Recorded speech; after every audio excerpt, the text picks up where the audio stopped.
Welcome back to Vinay भटक्या.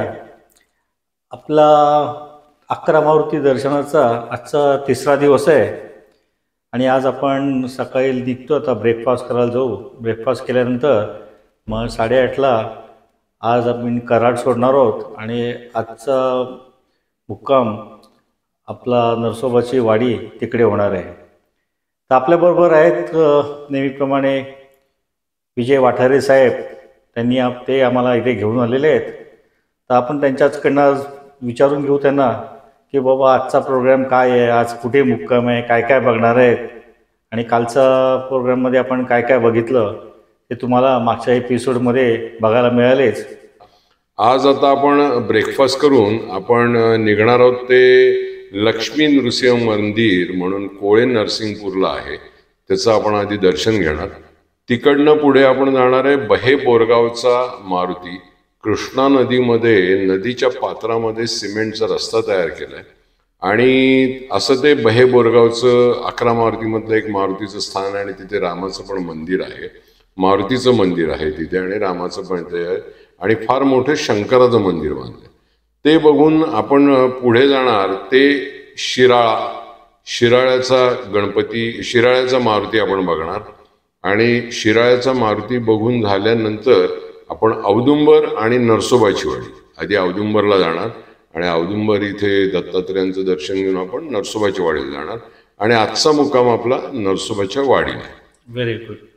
तर चला आता मी निघतोय ब्रेकफास्टला आणि भेटूया आपण पुढे. आपला प्रवास कसा चालला आहे, काय चाललं आहे ते आपल्याला पुढच्या व्हिडिओमध्येच, याच व्हिडिओमध्ये दिसेल. आम्ही राहतोय ते पंकज एक्झिक्युटिव्ह कराडमध्ये आणि आमच्या रूम टेरेफमध्येच हा कॉम्प्लिमेंटरी ब्रेकफास्ट आहे. छान असा ब्रेकफास्ट असतो. इडली सांबार, वडा सांबार, डोसा, शिरा, उपमा, चहा, कॉफी असं ब्रेकफास्टमध्ये असतं. आणि बघा तुम्ही, हॉटेलसुद्धा किती छान असं हे हॉटेल आहे आणि खूपच गर्दी या हॉटेलमध्ये असते कारण व्हेजिटेरियनकरता हे हॉटेल कराडमध्ये फेमस आहे. चहा कॉफी घेऊन मग आम्ही निघालो ते आमच्या पुढच्या प्रवासाला. जसं वाठारे साहेबांनी सांगितलं तसं आपल्याला एक पहिलं मंदिर बघायचं आहे. पण ह्या व्हिडिओमध्ये आपण फक्त राहिलेले 4 जे आपले 11 मारुतीपैकी मारुतीची मंदिरं आहेत ती आपण दाखवणार आहोत आणि पुढच्या व्हिडिओमध्ये बाकीच्या गोष्टी बघू. हे कृष्णा नदीमध्ये आम्ही चाललो आहे पाहे बोरगावचा मारुती बघण्याकरता आणि कृष्णा नदीमध्येच हा सिमेंटचा रस्ता तयार केलेला आहे. जेव्हा पावसाळा असतो आणि कृष्णा नदीला पूर येतो तेव्हा इथे जाणं कठीण असतं आणि तुम्ही बघा आत्तासुद्धा नदीला किती पाणी आहे आणि फोर्स आहे. पावसाळ्यामध्ये तर या रस्त्यावरनं सुद्धा पाणी वाहत असतं. आजूबाजूची सिनरी बघा, काय अप्रतिम सिनरी या कृष्णा नदीवर आहे. आम्ही असेच चालत चालत या नदीच्या पात्रामधनं चाललो आहे. उजव्या साईडला, डाव्या साईडला तुम्ही बघा काय छान असं मोठं पात्र आहे. पण नदीला तर पाणी थोडंसं कमी असल्यामुळे आपल्याला इथे आरामात जाता येते. आजूबाजूला झाडी पण बघा किती सुंदर अशी झाडी आहे. तुम्ही इथे मेन रोडपासून नदीच्या दोन्ही तीरापासून तुम्ही येऊ शकता. साधारण 1 किलोमीटर लांबीचा रस्ता आहे आणि वरती बसले ती वानरसेना आहे. इथे मोठे वानरसुद्धा आहे, त्यामुळे तुम्ही जरा सांभाळूनच राहा.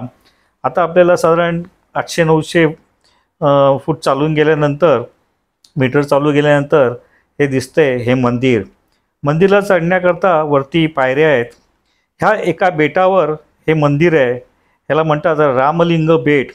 इथे रामाचं मंदिर आहे, नंतर महादेवाचं मंदिर आहे, मारुतीचं मंदिर आहे आणि गणपतीचं मंदिर आहे. आपण पहिलं घेतोय दर्शन. हे बघा महालिंगाचं दर्शन घेतोय. काय सुंदर असं हे शंकराचं पिंड आहे इथे आणि याच्याच मागच्या साईडला त्याच गाभाऱ्यामध्ये राम, लक्ष्मण आणि सीता यांचीसुद्धा इथे आपल्याला मूर्ती दिसते. छान असं प्रसन्न असं हे मंदिर आहे. तिथे फार गर्दी नसते कारण नदीच्या पात्रामध्ये एका बेटावर हे मंदिर स्थापन झालेलं आहे आणि त्यामुळे इथे तशी गर्दी जास्त दिसत नव्हती. नदीच्या मंदिराच्या पुढे हा नेहमीप्रमाणे नंदी दिसतोय आणि आजूबाजूचा मंदिराचा परिसर पण बघा किती स्वच्छ आणि मोठाच्या मोठा असा परिसर आहे. तुम्ही चारही बाजूला बघितलं तर निसर्गरम्य असं हे वातावरण आहे आणि पावसानंतर तुम्ही आले तर अतिशय सुंदर अशी ग्रीनरी इथे आपल्याला दिसते. हे बघा नंदीच्या मागून तुम्हाला कंप्लीट मंदीचा व्ह्यू बघा किती सुंदर असा व्ह्यू येतोय. आता आपण जाणार आहोत ते हनुमानचं मंदिरच्या मागच्या साईडला आहे ते बघण्याकरता. मागे सांगितल्याप्रमाणेच बहे बोरगाव मारुती मंदिर हे बोरगावजवळ कृष्णा नदीच्या काठावर आहे आणि मंदिर रामलिंग बेट जे आपण मगाशी बघितलं रामलिंग बेटाच्या नावाने हे ओळखलं जातं. हे महाराष्ट्रातील सांगली जिल्ह्यातील वाळवाजवळ बहे येथे आहे. महाराष्ट्रातील चाफळ सातारा परिसरातील स्वामी समर्थ रामदासांनी स्थापन केलेल्या 11 मारुतीपैकी हे मंदिर येतं. 1651 समर्थ रामदासांनी राम मंदिराच्या मागे येथे ही मारुतीची मूर्ती स्थापन केली. असे म्हटले जाते की रावणाचा वध करून परत येताना राम आणि लक्ष्मण यांनी बहे गावात थोडा वेळ विश्रांती घेतली. हे मंदिर जागृत ठिकाण म्हणून ओळखलं जातं. येथील मूर्ती भव्य आहे आणि तिने छान अशी ही मूर्ती आपल्याला दिसते. जवळच ते आपण मगाशी सांगितल्याप्रमाणे नदीच्या पात्रात हे रामलिंग बेट नावाचे प्राचीन बेट आहे आणि ह्यामध्ये तुम्ही मगाशी बोलल्याप्रमाणे राम मंदिर आहे. नंतर श्रीरामाच्या बाजूलाच एक शिवलिंग आहे. मंदिराच्या मागच्या बाजूला हनुमानाची मूर्ती आहे आणि त्याच्याच बाजूला गणपतीची पण गणपती बाप्पाचे सुद्धा मंदिर आहे. मारुतीच्या मंदिराच्या अगदीच बाजूला हे आपल्याला दिसतंय हे गणपती बाप्पाचं मंदिर. बघा काय सुंदर असे गणपती बाप्पाची ही मूर्ती आहे. फार छान आणि प्रसन्न असं गणपतीच्या चेहऱ्यावरचा हा भाव दिसतोय. फारच सुंदर असं हे मंदिर आहे आणि त्या बेटावर रामलिंग बेटावर तुम्ही उभं राहिलं तर चारही बाजूला तुम्हाला अतिशय उत्कृष्ट सिनरी दिसते आणि मंदिराचे कळस पण बघा किती छान असं हा दृश्य आहे. फार सुंदर असं हे रामलिंग बेट आहे. बहे बोरगावचं मारुती बघून मग आता आम्ही पुढे चाललो आहे ते 32 शिराळा येथील मारुती मंदिर बघण्याकरता. आजूबाजूचा रस्ता पण बघा काय सुंदर आहे. सगळीकडे उसाचे मळे लागलेले आहेत. सगळीकडे छान अशी ग्रीनरी आहे. रस्ते म्हणावे तितके काय चांगले नाही आहेत पण ठीक आहेत. आता आम्ही आलो ते 32 शिराळा इथे मारुतीच्या मंदिराचं मारुतीचं दर्शन घेण्याकरता तुम्हाला रस्त्यावरनं थोडंसं वरती पायऱ्या चढून जायला लागतं. मंदिर तसं लहानच आहे. आजूबाजूला पार्किंग करण्याकरता सुद्धा थोडासा प्रॉब्लेमच आहे. त्यामुळे आम्ही पार्किंग करून उतरून नंतर पार्किंग करायला दुसरीकडे गेलो. हे जे दिसतंय हे आपल्याला मारुतीचे मंदिर आहे. शिराळा हे गाव आपल्या सर्वांनाच परिचित आहे ते नागपंचमीच्या दृष्टीने आणि 11 मारुतीच्या देवळातील हे सर्वात सुरेख देऊळ म्हणजे शिराळेचे मारुती मंदिर असे काही लोक मानतात. देवळाचा वरचा कळससुद्धा अतिशय फार सुंदर असं बांधलेलं आहे. हे देऊळ उत्तराभिमुख आहे आणि मूर्तीचे तोंडही उत्तरेकडे आहे. ही वीर मारुतीची मूर्ती आहे आणि तिची उंची साधारण 7 फूट आहे. मूर्तीच्या कंबरपट्ट्यातले घंटा कटिवस्त्र व त्याचा गोंडा अतिशय सुरेख असा आपल्याला दिसतोय. मूर्तीच्या मस्तकाच्या डाव्या आणि उजव्या बाजूला तुम्ही बघाल तर झरोके आहेत आणि त्यातून मारुतीला सतत हवा खेळती राहते. सूर्योदय आणि सूर्यास्ताच्या वेळी ह्याच झरोक्यातून मारुतीरावाच्या मूर्तीवर प्रकाश पडतो आणि ही मूर्ती ही चुन्याची बनवलेली आहे. या देवळातला दक्षिणेच्या दिशेलाही एक प्रवेशद्वार आहे आणि सभामंडप जे आपण बघिततोय ते 22 फूट लांब आणि 17 फूट रुंद आहे.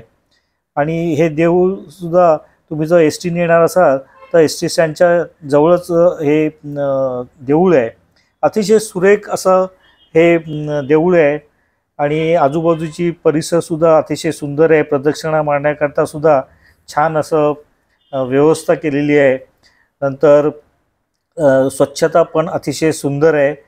मगाशी सांगितल्याप्रमाणे मूर्ती पण अतिशय सुंदर आहे आणि रंगरंगोटीसुद्धा आपल्याला केलेली दिसते. आजूबाजूचा परिसर पण बघा किती छान ठेवलेला आहे. तर अतिशय उत्तम असं हे मंदिर बघण्यासारखं. 11 मारुतीपैकी हे शिराळा मारुती मंदिर हे नक्कीच बघण्यासारखं आणि भेट देण्यासाठी नक्कीच चांगलं मंदिर म्हणून हे म्हणता येईल. नेहमीप्रमाणे आमचे वाटारे साहेबांनी इथे मारुती स्तोत्र म्हटलं. अतिशय सुंदर असं हे वाटारे साहेब स्तोत्र म्हणतात आणि 11ही मारुतींना हे स्तोत्र म्हणणार आहेत. आता आपण बघतोय हा सभागृह बघा किती छान असा मोठाच्या मोठा असा सभागृह आहे. गर्दी फार नव्हती. आजूबाजूला पण तुम्ही बोर्ड दिसत आहे त्याच्यावर बरीचशी माहितीसुद्धा आपल्याला इथे दिसते.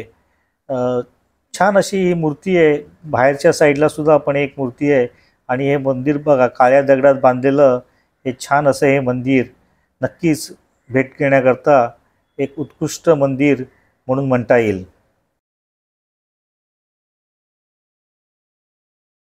आपण नरसोबाच्या वाडीवरनं इथं निघालो आहे आणि खिद्रापूरला पोचलो आहे. 17 किलोमीटरचा प्रवास करून अर्धा तासात इथे खिद्रापूरला पोचलो आहे.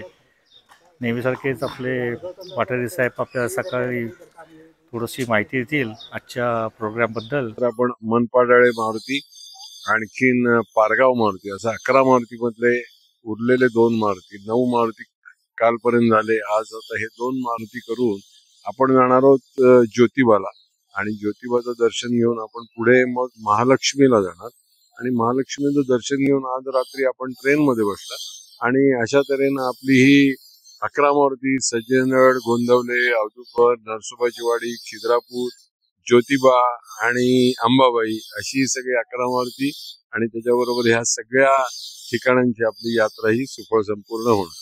धन्यवाद. खिद्रापूरचं मंदिर बघून आम्ही पुढे निघालो आणि रस्ता पण बघा किती छान आहे.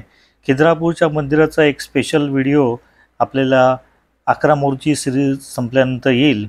वाटेमध्ये हे मेंढे आणि बकरींचा थवा आपल्याला दिसला. रस्ता जाण्याकरता मनपाडाळे मारुतीकरता जरा थोडा खराबच आहे. बारीक बारीक गल्ल्या आहेत आणि त्या गल्लीमधनं आपल्याला आतमध्ये जायला लागतं. आपली कार जी आहे ती आपल्याला जरा लांब पार्क करायला लागते आणि मग अशा ह्या गल्लीमधनं इथे घरं आहेत त्या घरांच्या मधूनच आपल्याला मारुती मंदिराकडे जाण्याकरता असा रस्ता आहे. आजूबाजू गावातल्या लोकांनीसुद्धा हा रस्ता चांगला छोटा आहे पण स्वच्छ ठेवलेला आहे आणि आपल्याला समोर जे दिसते ते मनपाडाळे मारुतीचं मंदिर आहे. सुंदर मंदिर तर लांबनं दिसते. आता आपण आतमध्ये जाऊ आणि मंदिराची थोडीशी माहिती घेऊ. मनपाडाळे हे समर्थ रामदास स्वामींच्या 11 मारुतीपैकी सर्वात दक्षिणेकडचे असलेले हे मंदिर आहे.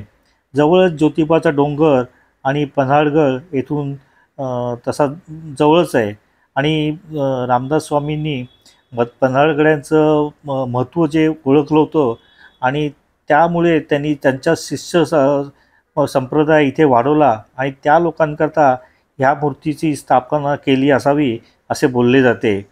हे ज्योतिर्लिंग देवस्थान इथून जवळच आहे. अशा पवित्र ठिकाणी हे मारुतीचे मंदिर बांधले असावे. साधारण 1573 साली या मांदूरची स्थापना केली.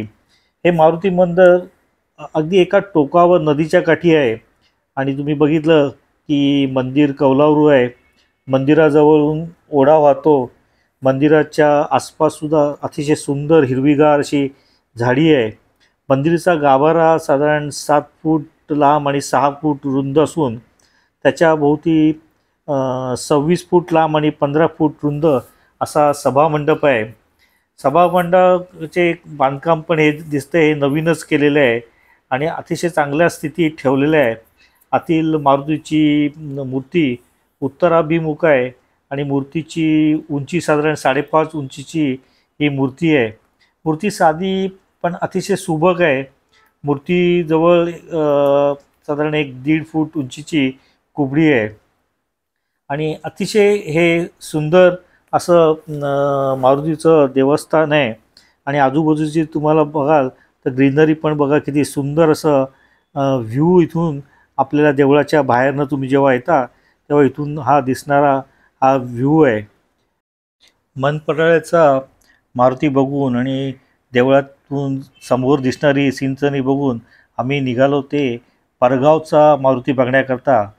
परगावला एक जुनं परगाव आणि नवीन परगाव असे 2 गावं म्हणण्यापेक्षा असं ओळखलं जातं.